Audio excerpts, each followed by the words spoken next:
दोस्तों नमस्कार, स्वागत है आपका आपके अपने YouTube चैनल ज्ञान गंगा ई लर्निंग पर। अपन राजस्थान के जिलों का दर्शन कर रहे थे और इस जिला दर्शन की श्रृंखला में अपन ने अजमेर ज़िला कंप्लीट किया था। कौन सा ज़िला कंप्लीट किया था? अजमेर ज़िला। अजमेर ज़िले की अपन ने बात करी थी और इस अजमेर ज़िले में जब अपन इतिहास पक्ष पे गए थे, यानी ऐतिहासिक परिदृश्य में अपन ने उसने बात करी थी, तो अपन ने देखा था कि अजमेर पर कौन से चौहान शासकों का राज रहा, कौन मुगल शासकों का राज रहा। तो चौहान शासकों में अपन ने बात करी थी कि अजमेर का एक प्राचीन नाम मिलता था अपने को पृथ्वीपुर। ये पृथ्वीपुर नाम रखने वाले जो राजा थे उनका नाम था पृथ्वीराज प्रथम। पृथ्वीराज प्रथम के बाद में जो महत्वपूर्ण राजा हुए वो हुए अजय राज।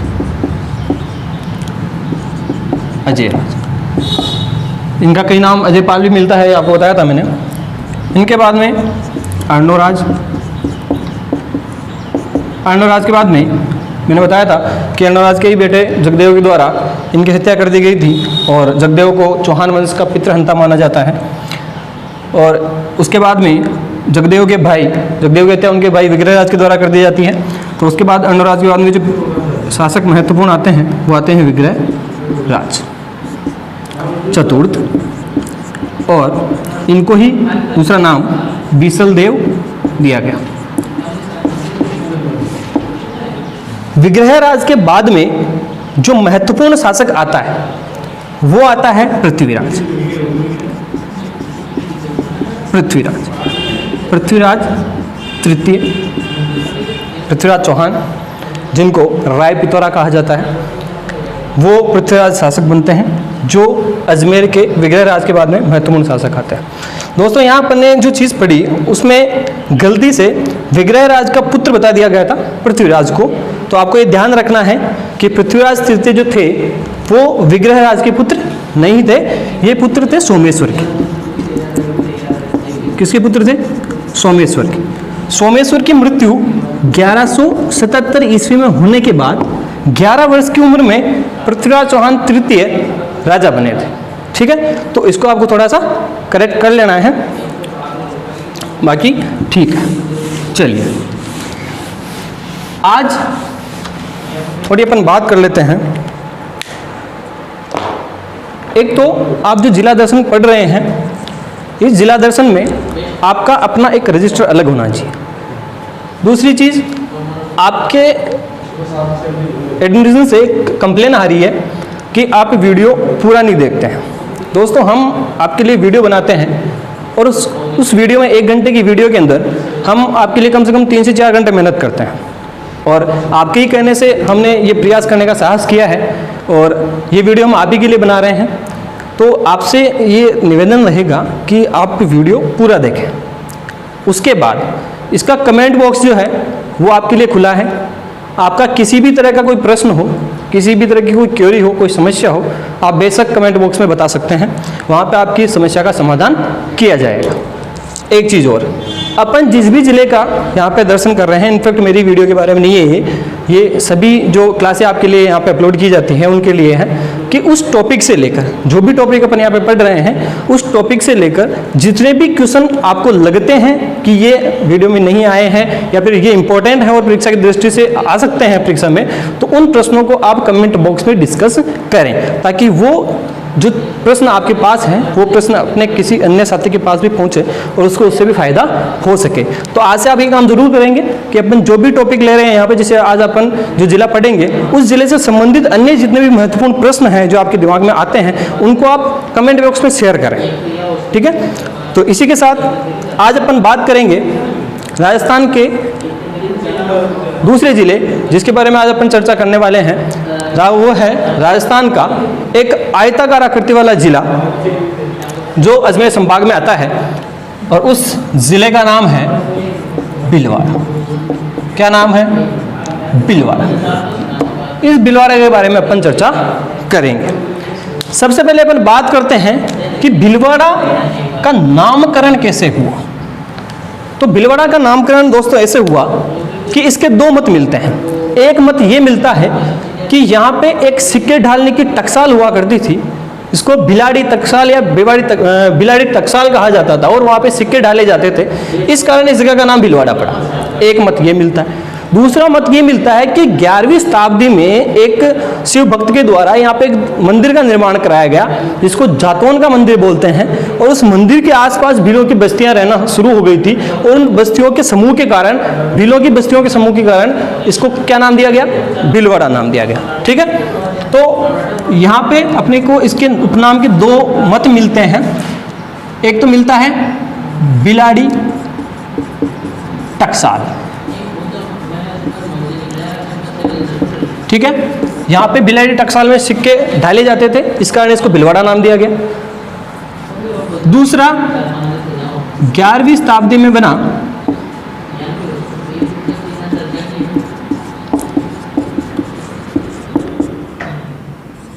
जातौन मंदिर, और इस जातौन मंदिर के आसपास रहने वाली जो बस्तियां थी भीलों की, उस कारण इसका नाम क्या पड़ा?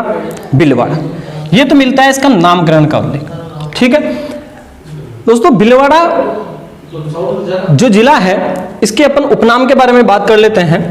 तो यहां पे आ जाते हैं अपन उपनाम पर। भीलवाड़ा को वस्त्र नगरी कहा जाता है।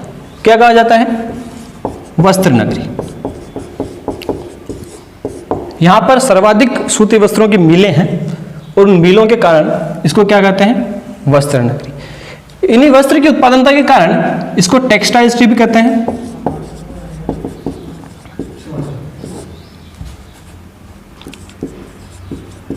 टेक्सटाइल सिटी भी इसी को कहते हैं। दूसरी चीज इसको कहते हैं राजस्थान का मैनचेस्टर। राजस्थान का मैनचेस्टर। बोले गुरुजी मैनचेस्टर क्या है? तो मैनचेस्टर इंग्लैंड का एक शहर है जहां पर पूरे विश्व में सबसे अधिक मात्रा में वस्त्रों का निर्यात होता है। किस जगह? मैनचेस्टर। ये तो हो गई विश्व की बात कि विश्व में इंग्लैंड का एक शहर है मैनचेस्टर जहां पे सर्वाधिक वस्त्रों का निर्यात किया जाता है, इस कारण वो मैनचेस्टर प्रसिद्ध है। अब आते हैं एशिया के मैनचेस्टर। कौन सा एशिया का? तो एशिया का मैनचेस्टर है एक चीन में एक नदी है हांगहो नदी। कौन सी नदी है? हांगहो। और इस हांगहो नदी के किनारे एक शहर बसा हुआ है संघाई। नाम सुना होगा आपने, संघाई। ये संघाई एशिया में सर्वाधिक वस्त्र निर्यातक शहर के रूप में जाना जाता है, इसलिए इसको संघाई को एशिया का मैनचेस्टर कहा जाता है। इसी प्रकार राजस्थान की भीलवाड़ा की जो तुलना की जाती है वो मैनचेस्टर से की जाती है, इसलिए इसको राजस्थान का मैनचेस्टर कहा जाता है। Is that clear? चलिए आगे चलते हैं। अगला इसका जो उपनाम मिलता है वो मिलता है अभ्रक नगरी। क्या नाम मिलता है? अभ्रक नगरी। राजस्थान का भीलवाड़ा में एक क्षेत्र है रामपुरा आगूचा, या आगूचा रामपुरा उसको कह सकते हैं। आगूचा रामपुरा। ये आगूचा रामपुरा जो क्षेत्र है वो अभ्रक के खनन के लिए प्रसिद्ध है। देखिए दोस्तों, अभ्रक 2 प्रकार का होता है। एक अभ्रक होता है दरातनुमा अभ्रक और एक होता है परतनुमा। भीलवाड़ा के में आगूचा रामपुरा में जो अभ्रक निकलती है वो दरातनुमा अभ्रक निकलती है। और इस अभ्रक का काम क्या है? ये किस काम आती है अभ्रक? तो ये ताप रोधी ये ताप रोधी ईंटें बनाने में काम आती है। किस काम आती है दोस्तों? ताप रोधी ईंटें, या इनको विद्युत रोधी ईंटें भी बोल सकते हैं, वो बनाने में ये काम आती है। चलिए, जैसा कि मैंने आपसे बताया कि वस्त्र नगरी अपन भीलवाड़ा को कहते हैं, और आप जानते हैं कि वस्त्र किससे बनते हैं? कपास से। ठीक है, तो जब कपास मिलों में पहुंचता है तो यहां से इस कपास में से इसके बीज अलग किए जाते हैं जिसको बिनोटा बोलते हैं, और अपनी तरफ क्षेत्रीय भाषा में इसको कांकड़े बोलते हैं। ठीक है, इस कपास के बीज से जिसको बिनोटा बोलते हैं, इस बिनोटे का तेल निकलता है दोस्तों। ठीक है, चूंकि भीलवाड़ा में सर्वाधिक वस्त्रों का निर्माण होता था और यहाँ पे कपास भी सर्वाधिक मात्रा में आता था, इसलिए यहाँ पे बिनोटा भी सर्वाधिक मात्रा में निकलता था। और इस बिनोटे के तेल से यहाँ पे घी का निर्माण किया जाता था जिसको बोलते हैं वनस्पति घी। कौन सा? वनस्पति घी। तो इसलिए इसका नाम वनस्पति घी की नगरी भी पड़ता है, वनस्पति घी की नगरी। ठीक है, जिसको अपन डालडा बोलते हैं। एक्चुअल में वो जो डालडा थी वो ये घी बनाने वाली कंपनी का नाम था।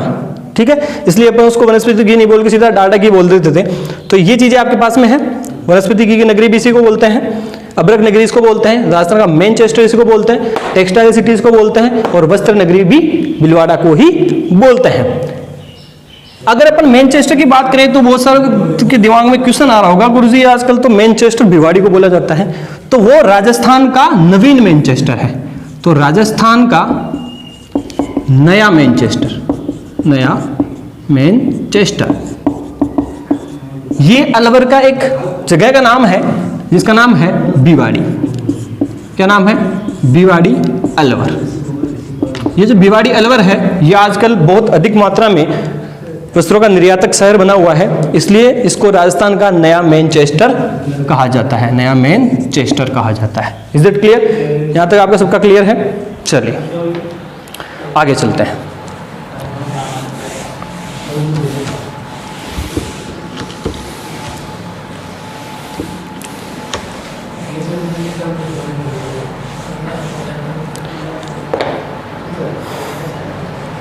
दोस्तों अपन बात कर रहे थे भीलवाड़ा।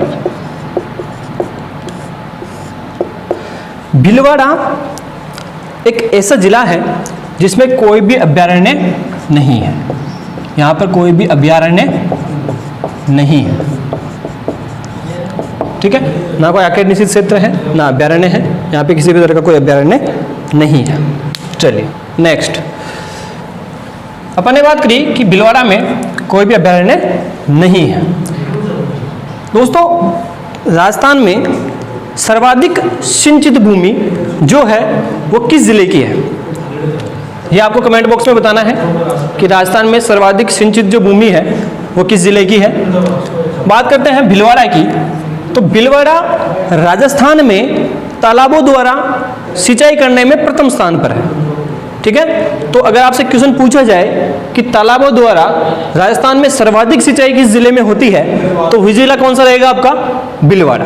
ठीक है, तो लिख देते हैं अपन तालाबों द्वारा सिंचाई में प्रथम, सिंचाई में प्रथम। चलिए दोस्तों, भीलवाड़ा में एक संस्था है और उस संस्था का नाम है अंकन संस्था। कौन सी संस्था? अंकन संस्था। ये जो अंकन संस्था है दोस्तों, ये चित्रकला से संबंधित है। ये एक चित्रकला संस्था है जो चित्रकला को प्रमोट करती है। ये चित्रकला से संबंधित है।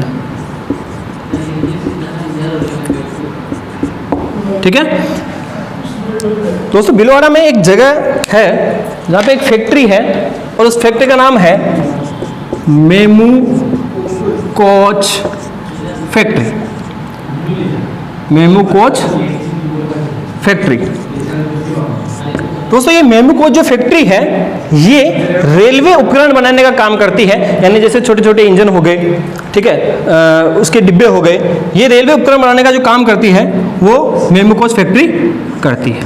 ये रेलवे उपकरण बनाने का काम करती है। ठीक है, तो आपसे अगर प्रश्न पूछा जाए अंकन संस्था किस जिले से संबंधित है, तो भीलवाड़ा जिले से संबंधित है। मेमू कोच फैक्ट्री कहाँ से संबंधित है या किस जिले में है, तो भीलवाड़ा जिले में है। ऐसा जिला जिसमें कोई अभयारण्य नहीं है, तो और भी जिला है, नागौर में भी कोई अभयारण्य नहीं है, लेकिन उसमें आखेट निषिद्ध क्षेत्र है। ठीक है, तो अगर भीलवाड़ा के बारे में पूछा जाए कि इसमें कोई अभयारण्य है या नहीं है, तो नहीं है। तालाबों द्वारा सिंचाई में प्रथम जिला जो है वो भीलवाड़ा है।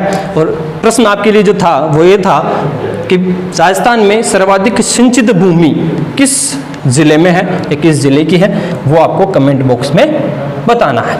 चलिए अपन आगे बात करते हैं। भीलवाड़ा में एक बावड़ी है, सीताराम जी की बावड़ी, सीताराम जी की बावड़ी। ये सीताराम जी की बावड़ी दोस्तों मैंने आपको बताया था कि ये भीलवाड़ा में है और राम स्नेही संप्रदाय के जो संस्थापक थे रामचरण जी महाराज, वो रामचरण जी महाराज ने इस बावड़ी के किनारे बैठकर बहुत सारे अपने ग्रंथ लिखे थे, इसलिए ये प्रसिद्ध है। थोड़ा ध्यान में रखना कि सीताराम जी की बावड़ी कहाँ पर है, तो ये भीलवाड़ा में है। यहाँ पे एक गार्डन भी है दोस्तों, उसको बोलते हैं लव गार्डन। ठीक है, आ जाता है कई बार, ध्यान में रखें। ये भीलवाड़ा में है। चलिए, भीलवाड़ा में एक जगह का नाम है दोस्तों, उस जगह का नाम है बदनौर। क्या नाम है? बदनौर।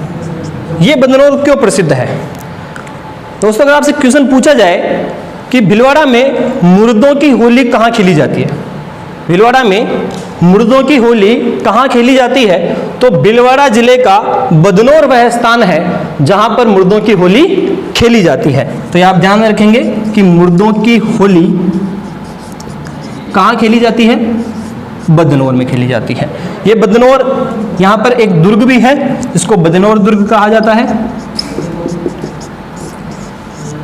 और यहाँ पर एक सभ्यता भी विकसित है जिस सभ्यता का नाम है ओजियाना सभ्यता।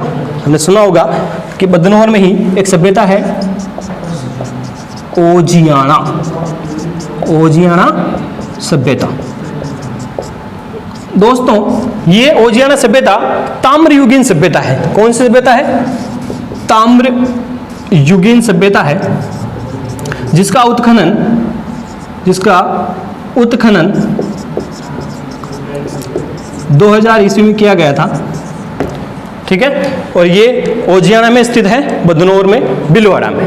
ठीक है, यहाँ पर दोस्तों बेलों की, सफेद बेलों की मरण मूर्ति मिली है जिसे ओजियाना बुल्स के नाम से भी जाना जाता है। ठीक है, तो ये हुआ अपने भीलवाड़ा के बारे में। आगे चलते हैं।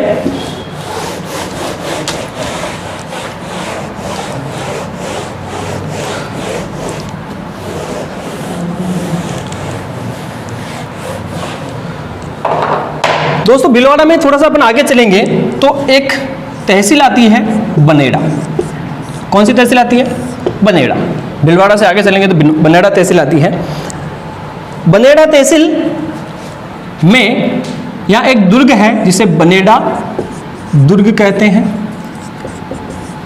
दोस्तों ऐसा बोला जाता है कि राजस्थान में ये एक ऐसा दुर्ग है जो अपने मूल रूप में विद्यमान है। मूल रूप का मतलब ये हुआ कि जब ये दुर्ग बना था उसके बाद में इस दुर्ग में किसी भी तरह का कोई निर्माण कार्य नहीं हुआ है, इसलिए ये दुर्ग आज भी अपनी मूल स्थिति में है। ठीक है, एक बात तो ये। दूसरी बात, बनेड़ा से कुछ नग्न मूर्तियां मिली हैं। भीलवाड़ा से कुछ, यहाँ जो बनेड़ा है यहाँ से कुछ नग्न मूर्तियां मिली हैं, और ये नग्न मूर्तियां मिलने के कारण इसे भीलवाड़ा का खजुराहो अपन कह सकते हैं। ठीक है, तो अगर आपसे पूछा जाए कि भीलवाड़ा का खजुराहो, भीलवाड़ा को खजुराहो किसे कहते हैं, तो किसे कहेंगे? बनेड़ा को। तो दोस्तों खजुराहो क्या है मैं बता देता हूँ। खजुराहो मध्य प्रदेश में एक स्थान का नाम है जहां पर बहुत सी मात्रा में, बहुत अधिक मात्रा में नग्न मूर्तियां मिली है, इसलिए उस खजुराहो का जो तुलना है वो बनेड़ा से की जाती है, क्योंकि यहाँ पे कुछ नग्न मूर्तियां मिली है, इसलिए भीलवाड़ा का इसे खजुराहो कह सकते हैं। राजस्थान का खजुराहो जो कहते हैं वो किराड़ू बाड़मेर को कहते हैं। ठीक है, उसके अलावा जैसे मान लो हाड़ौती का खजुराहो है वो बंड देवरा, या फिर राजस्थान का मिनी खजुराहो को बंड देवरा कहते हैं। ये कुछ क्वेश्चन है, तो आपको ध्यान में रखना है कि राजस्थान में भीलवाड़ा का जो खजुराहो है वो किसको कहेंगे? बनेड़ा को कहेंगे। ठीक है, क्लियर है? चलिए, भीलवाड़ा बनेड़ा से थोड़ा आगे चलेंगे तो आता है शाहपुरा। ठीक है, शाहपुरा आता है। दोस्तों शाहपुरा का जो स्थापना हुई थी शाहपुरा की, वो मानी जाती है 14 दिसंबर 1631 में। 14 दिसंबर 1631 में यहाँ एक जागीरदार हुआ करते थे, फूलिया के जागीरदार सुजान सिंह जी। उन सुजान सिंह के द्वारा 14 दिसंबर 1631 को किसकी स्थापना की गई? शाहपुरा की। और ये शाहपुरा जो नाम रखा गया वो तत्कालीन मुगल बादशाह शाहजहां के नाम पे रखा गया। ठीक है, यानी कि उस समय जो मुगल सल्तनत के जो बादशाह थे वो कौन थे? शाहजहां। यानी इसका जो निर्माण किया गया, इसकी जो स्थापना की गई शाहपुरा की, वो किसके द्वारा की गई? सुजान सिंह के द्वारा। सुजान सिंह के द्वारा। कहाँ के जागीरदार थे? फुलिया के, ठीक है। और तब मुगल शासक कौन थे? शाहजहां, ठीक है। तो ये चीज आप याद रखेंगे। चलिए शाहपुरा के बारे में और देखते हैं अपन। यहां पर शाहपुरा में अंतरराष्ट्रीय राम स्नेही संप्रदाय की प्रमुख पीठ है। राम स्नेही संप्रदाय की प्रमुख पीठ है, ठीक है। तो आपसे प्रश्न पूछ लिया जाए कि अंतरराष्ट्रीय राम स्नेही संप्रदाय की प्रमुख पीठ किस जिले में है? भीलवाड़ा में है। और किस स्थान पर है?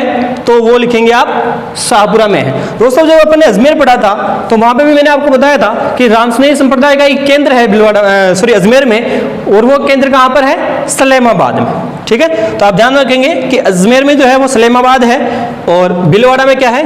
शाहपुरा। ये अंतरराष्ट्रीय रामस्नेही संप्रदाय की प्रमुख पीठ है जिसकी स्थापना रामचरण जी महाराज द्वारा की गई। किसके द्वारा की गई? रामचरण जी महाराज के द्वारा की गई। चलिए दोस्तों, ये अंतरराष्ट्रीय रामस्नेही संप्रदाय की प्रमुख पीठ है और इसी शाहपुरा में एक मेला लगता है जिसको कहते हैं फूल डोल महोत्सव।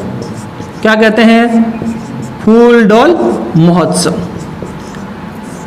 ये फूल डोल महोत्सव का जो मेला है ये अपने होली के अगले दिन से यानी दुलंडी से लगना प्रारंभ होता है चैत्र कृष्ण प्रतिपदा से। कब से लगना प्रारंभ होता है? चैत्र कृष्ण पक्ष की प्रतिपदा से, यानी एकम से लगना शुरू होता है और ये पंचमी तक लगता है। यानी ये फूल डोल महोत्सव का जो मेला है वो कितने दिन भरता है? 5 दिन भरता है। कितने दिन भरेगा?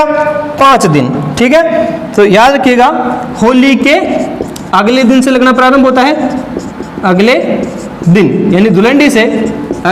ऐसे अपन देखें तो चैत्र कृष्ण प्रतिपदा से पंचमी तक, कहां तक लगता है? पंचमी तक। Is that clear?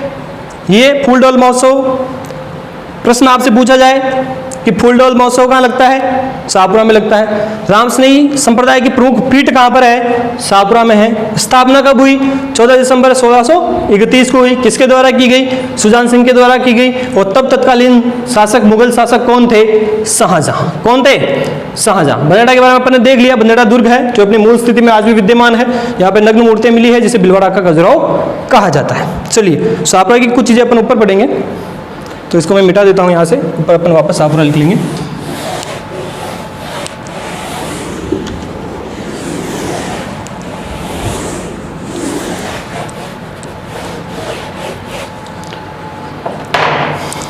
हाँ, तो अपन देख रहे थे शाहपुरा।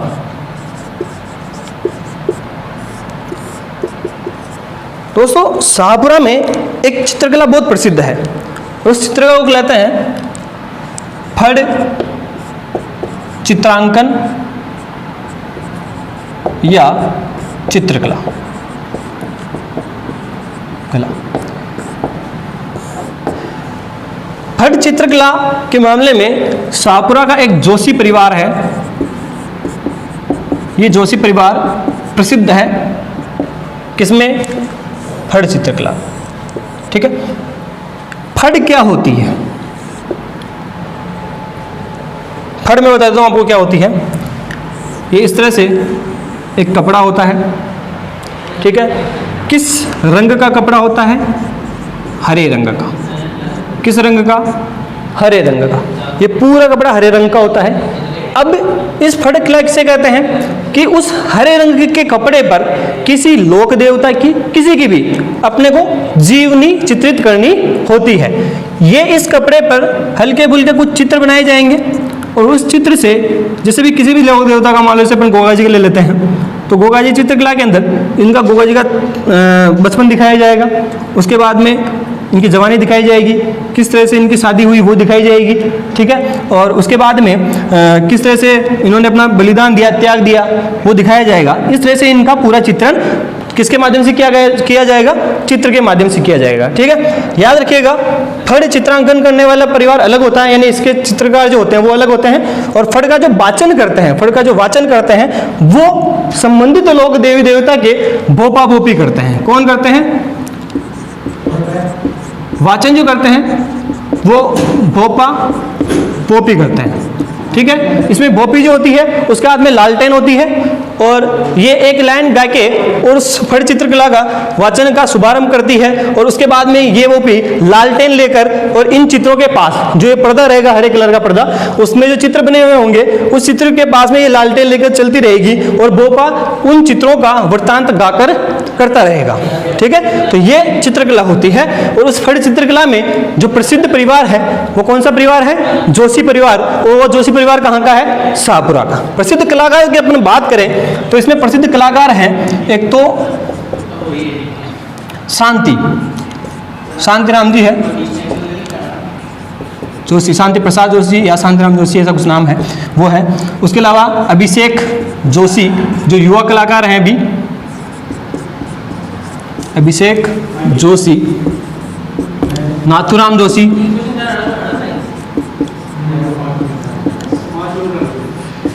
ये कुछ जो इनके प्रसिद्ध कलाकार हैं फड़ चित्रकला के। तो आप सबको मेन चीज जो ध्यान ये रखनी है कि फड़ चित्रकला जो है वो कहाँ की प्रसिद्ध है? शाहपुरा की। और ये किस परिवार के द्वारा संचालित है, किस परिवार के द्वारा बनाई जाती है? तो जोशी परिवार के द्वारा बनाई जाती है। ठीक है, ये आपकी चीज क्लियर है। चलिए अब कुछ बातें और कर लेते हैं अपन शाहपुरा के बारे में।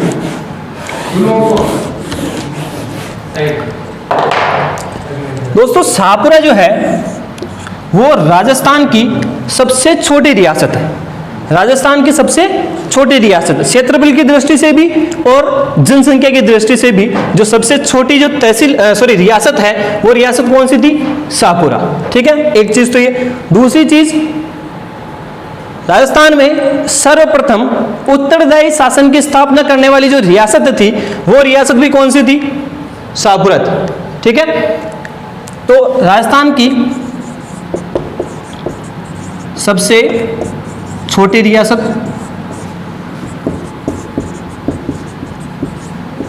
ठीक है, और राजस्थान में सर्वप्रथम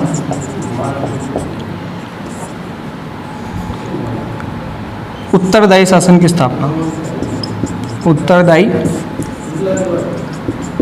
शासन की स्थापना। उत्तरदायी शासन की स्थापना कब की गई दोस्तों? अपने देश की आज़ादी जो हुई वो 15 अगस्त 1947 को हुई थी। उससे जस्ट एक दिन पहले, यानी अपने देश आज़ाद होने के एक दिन पहले ही इन्होंने, यानी जो शाहपुरा के जो शासक थे उमेद सिंह जी, उन्होंने शाहपुरा को आज़ाद कर दिया था। ठीक है, तो उत्तरदायी शासन की जो स्थापना हुई वो कब हुई? 14 अगस्त 1947। उस टाइम इसके शासक कौन थे? उमेद सिंह।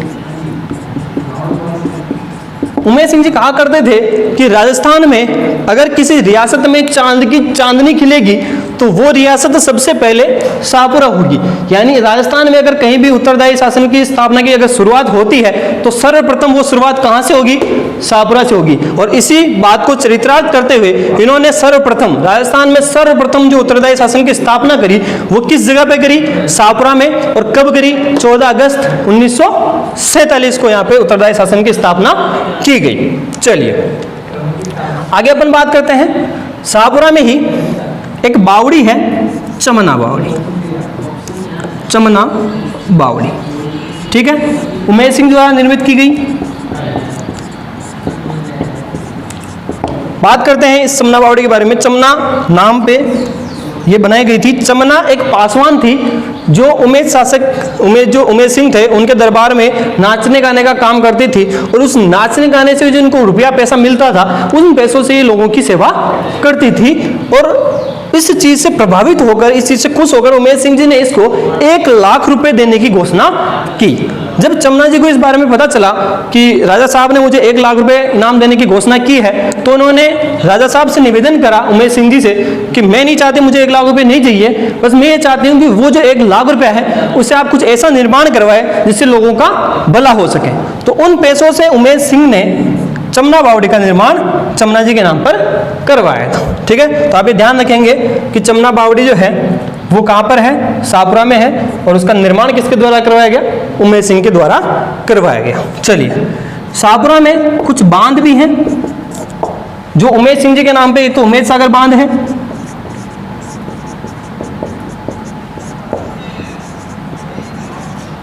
ठीक है, और एक बांध है इसको अखंड सागर भी कहते हैं, अखंड बांध। ठीक है, ये बांध कहां पर है, शाहपुरा में है। हाँ, तो अपन देख रहे थे कि उमेश सागर शाहपुरा में है, अखंड बांध जो है वो भी शाहपुरा में है। इसके अलावा एक बांध और है, वो है नाहर सागर, ये भी आ सकता है। तो नाहर सागर जो बांध है वो भी कहाँ है, शाहपुरा में है। ठीक है दोस्तों, शाहपुरा क्रांतिकारियों की भूमि रही है, और इस क्रांतिकारियों में 3 ऐसे महान क्रांतिकारी जो शाहपुरा ने राजस्थान को दिए हैं, भारत को दिए हैं, उन क्रांतिकारियों में नाम आता है, पहला नाम आता है जोरावर सिंह बारठ।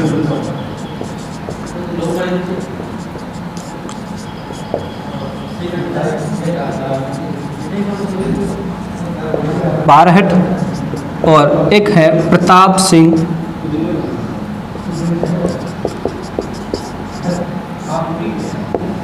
बारहट, और एक है केसरी सिंह बारहट।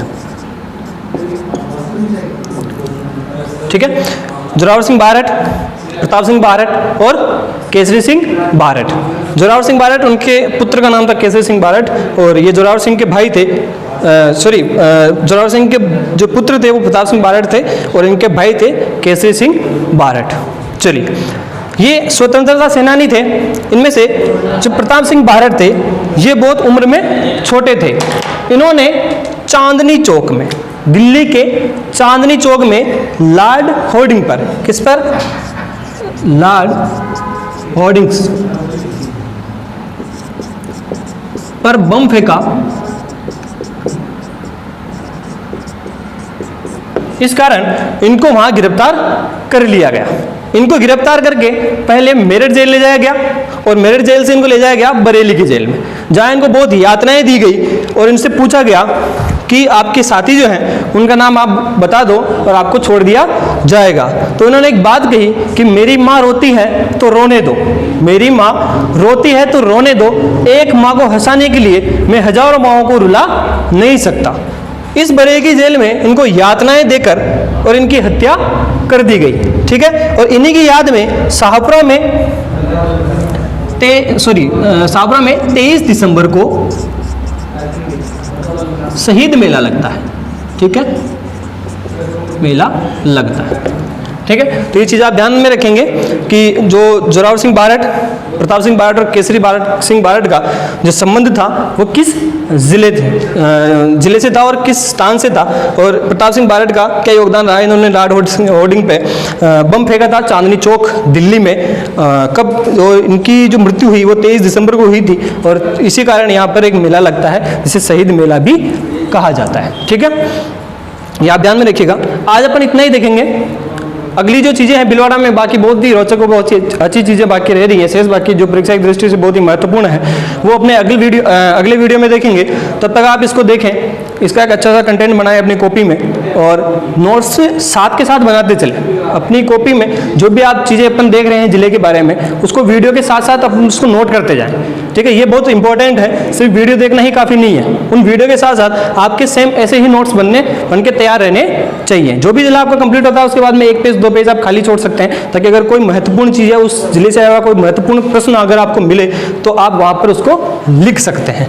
ठीक है, तो बने रहेंगे। और आपको वीडियो कैसा लगा, अच्छा लगा, और एक चीज़ हमेशा आप ध्यान में रखना कि जो भी टॉपिक अपन पढ़ रहे हैं उस टॉपिक से संबंधित प्रश्न आप कमेंट बॉक्स में जरूर शेयर करें। आपकी अगर कोई भी समस्या हो, कोई भी परेशानी हो, वो भी कमेंट बॉक्स में अवश्य डालें। मिलते हैं नेक्स्ट वीडियो में।